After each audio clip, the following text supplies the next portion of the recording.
新質生產力或者係科技嘅應用咧，喺我哋製造業係好需要嘅。人工智能其實對我哋個公司嚟講影響係非常之大嘅。我哋嘅產品需求咧都有好大嘅改變。我哋應用嘅場景係航空啦、醫療啦、工業啦、汽車啦。大家好，歡迎收睇智庫通。新質生產力對於各行各業嘅影響咧都非常之大㗎。點樣可以提升到效率，亦都可以鞏固到自己嘅競爭優勢？今日就同一位嘉賓一齊傾下啦。Hello Dennis， 歡迎你。你好 Apple， 你好。嗱，你哋集團其實就講緊一個零部件嘅製造啦，好多都係好複雜，同埋講緊係一個性能為主，好關鍵㗎。其實過往係咪未有新質生產力之前，都係好着重於一個科技或者創新嘅理念呢？冇錯，其實科技對於我哋公司嚟講咧，係一個好重要嘅一個基石嚟嘅。咁因為其實佢唔單止係一個應用嘅層面啦，亦都係我哋集團去實現我哋嗰個願景同埋個使命一個好重要嘅戰略嘅基礎嚟嘅。咁其實我哋作為一個全球第6大嘅絨毛鑄件嘅生產商啦，咁我哋客戶係一啲要求我哋一個好高質量、性能好關鍵嘅零部件。咁所以其實我哋嘅產品咧係需要好多好先進嘅科技啦，同埋我哋嘅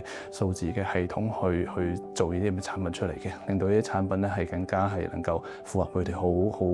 嚴格嘅要求咯。咁另外其實我哋做呢啲產品出嚟咧，其實我哋亦都係一個垂直嘅整合嘅一個公司嚟嘅。我哋係從元件嘅製造啦，到模具啦，到鑄件啦加工啊，或者係熱處理啊、表面處理嘅服務，我哋係一條龍服務嘅。咁所以其實客戶攞咗我哋零部件之後咧，就直接可以安裝佢哋嘅機器裏面。咁所以呢個一條龍嘅生產嘅系統咧，亦都係需要好多先進嘅科技啊，同埋好多嘅設備去製造出嚟嘅。咁我哋亦都係一個全球化嘅企業啦。我哋全球有21間嘅工廠，咁有12間喺中國，喺5間喺墨西哥，有4間喺歐洲。咁呢個好全球化業務咧，係好需要一個全球嘅資訊系統去就整合出嚟嘅。因為譬如老闆身處喺任何地方，都可以見到某個地方嗰個營運嘅情況，亦都見到好多費用啊，好多方面嘅審批咧，都可以透過線上邊做出嚟。嗱，咁其實講到就係整個嘅製作，即係成個嘅流水線啦，都係相當之複雜嘅喎。咁同埋工序都會有好多啦。人工智能嘅出現會唔會幫助到提升個效率咧？當然啦，其實人工智能其實對我哋個公司嚟講影響係非常之大嘅。咁自從2022年11月嗰個ChatGPT 開始面世咗之後啦，其實我哋見到我哋唔單止我哋應用方面啊，其實我哋嘅產品需求咧都有好大嘅改變。因為其實我哋係一個好製造好多唔同類型嘅產品，我哋應用嘅場景係航空啦、醫療啦、工業啦、汽車啦。咁啱啱就係呢個ChatGPT 或者 AI 出嚟嘅時候咧，咁我哋有2類型嘅產品咧，其實過去嗰2-3年都賣得非常之好。包括係大馬力發動機，因為其實好多 AI 數據中心咧需要好多後備嘅電力發電嘅。咁我哋做呢啲大馬力發動機，其實過去咧嗰2年增長都非常之快啦。舊年我哋或者今年去到直至9月份，我哋今年增長都有50%。咁另外因為呢個數據中心嘅發展啦 ，GPU 咧需要發好多電出嚟嘅。咁亦都因為我哋需要令到佢哋確保佢哋繼續有效去生產啦，去運作啦。我哋亦都製造咗一啲所謂一啲同我哋客戶開發咗啲冷卻系統嘅一啲零部件。咁呢啲方面嘅零部件咧，今年銷售得非常之好。咁至於應用科技應用層面咧，我哋新工廠墨西哥工廠方面咧，我哋大量採用 AI 啦，因為我哋有好多新嘅項目係需要或者舊嘅項目喺中國都要轉移去墨西哥，我哋透過好多 AI 技術咧，令到好多轉移方面咧更加流暢啦。因為都應對咗唔同嘅國籍啦，好多唔同嘅員工，其實佢哋溝通上邊咧都係有個 ChatGPT 嘅話咧，令到佢哋溝通更加順暢啦，更加轉移項目更加快。Dennis， 頭先你都提過集團嘅相關業務咧，亦都包括有航空同埋醫療領域㗎。咁喺呢啲專業範疇嚟講咧，都好講求創新同埋就係一個研發啦。新質生產力嘅發展方針底下啦，呢方面有冇啲咩突破咧？其實我哋喺醫療啊、喺航空方面咧，其實係一個重點發展嘅市場嚟嘅。因為我哋面對嗰個下游嘅嗰個絨毛鑄件呢個市場咧，其實呢方面咧係個需求更加大。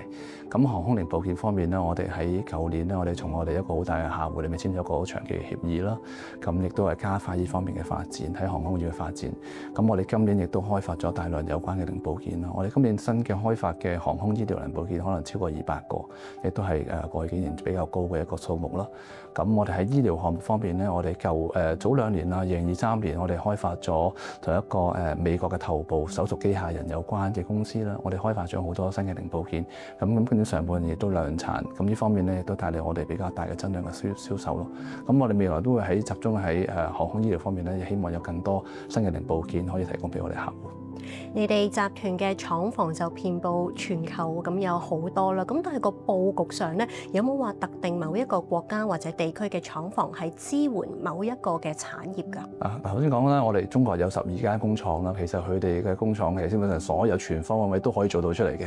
咁呢個就係我哋喺中國嘅廠房啦，喺過去嗰27年，我哋慢慢一家家咁樣工廠建立出嚟。咁我哋就喺墨西哥工廠就2019年我哋自己買地開始起廠啦。墨西哥嘅工廠更加完備，因為佢啲機器啊，佢哋嗰個工藝都係更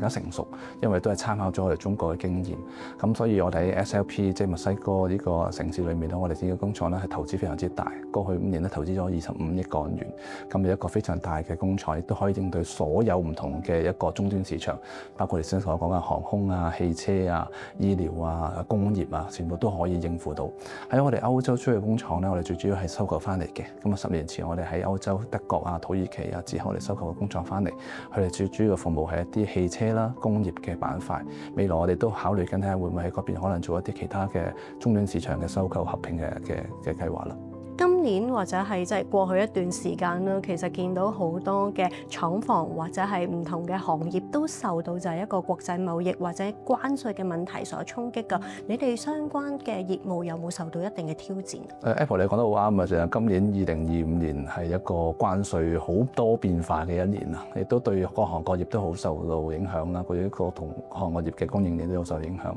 咁我哋英普作為一家全球嘅佈局嘅一個零部件製造商啦，其實唔多唔少都受到影響嘅，咁我哋亦都要承擔額外嘅關稅啦。咁但係好彩我哋有一個比較提前嘅全球化嘅佈局啦。我哋唔單止係中國有工廠，我哋喺歐洲，我哋喺墨西哥都有工廠，亦都係成功咁樣係對沖部分呢個關稅嘅風險。客戶亦都係因為我哋有全球嘅化嘅佈局咧，係更加願意繼續嘅俾訂單我哋。咁我哋過去嗰9個月啦，我哋其實持續見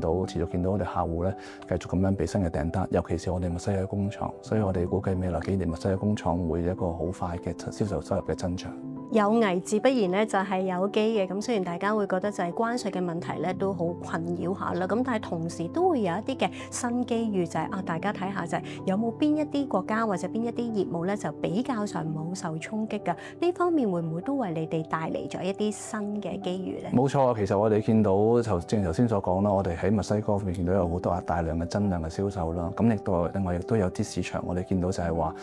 無論係地緣政治點樣演變。AI 嘅發展、科技嘅發展係唔會停落嚟嘅。咁我哋見到就係我哋嘅大馬力發動機啦，頭先所講液壓有關嘅產品啦，過去嗰1-2年嘅時間，基本上銷售都係一個非常急速嘅上升，係亦都冇受到一個關稅啊或者地緣政治嘅影響。我哋見到客戶都好迫切啊，去買更多呢啲產品咧，去開拓 AI 有關方面嘅產業啦。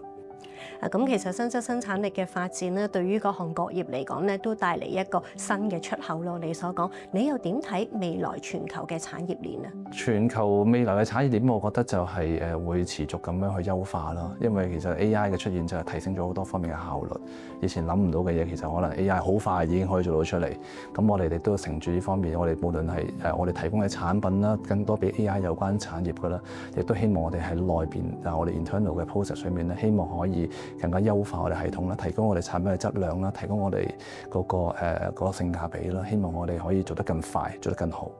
如果講到啦，就係未來集團嘅一啲展望啊，有冇話重點喺邊一啲領域咧？因為過往見到你哋其實涉及嘅專業領域已經有好多，有冇一啲屬於新開發或者係計劃當中嘅？其實我哋會繼續去深化我哋嘅航空啦、醫療方面，因為我哋其實喺呢方面嗰個市場佔有率都相對上比較低啲。咁另外我哋都見到就係話喺科技領域啦、喺半導體啦，其實我哋都有一啲新嘅產品、新嘅應用零部件可以應用喺呢個半導體有關嘅產業。我哋希望可以更加全面方位去發展咯。你睇咧就係新質生產力咧，其實同製造業嗰個嘅關係啊，或者係未來嗰3至5年啊，其實大家點樣由新再加埋質去提高自己嘅生產力啊？我諗其實嗰個新質生產力或者係科技嘅應用咧，喺我哋製造業係好需要嘅，因為其實我哋係好多人嘅企業嚇，我哋需要製造業，我哋好多人啊，好多嘅流程啊工序，咁其實成個新質生產力或成個科技嘅應用咧，係將會更加糅合到我哋生產嗰個過程啦。咁亦都好多數字化嘅系統出現咗，令到我哋無論係產品嘅質量嘅控制啦，或者係之後嗰個生產嘅過程啊，其實都可以提高咗效率同埋我哋嘅個穩定性。展望就係2026年啦，其實你點睇全球嘅經濟環境，或者我哋而家所講啦，咁就係一啲嘅國家層面關係嘅時候，點樣去應對咧？我覺得其實作為企業嚟講咧，最重要都係有一個全球化嘅視野啦，同埋係要有唔同嘅市場嘅發展，因為我哋都唔可以再依賴單一市場嘅發展。咁所以我覺得係一個均衡全面嘅全方位嘅發展，亦都有一個好重要嘅洞察能力，係同埋一個全球化嘅佈局咧，係將會成功咧，係為各行各業嘅行業嘅領袖咧，帶來機遇咯。唔該晒 Dennis， 咁啊，其實咧就係一定要做好一個嘅提前準備啊，應對任何嘅突發情況，咁啊亦都可以因應住國家嘅發展方針，新質生產力咁去提高自己嘅競爭力啊！多謝晒 Dennis， 多謝晒 Apple。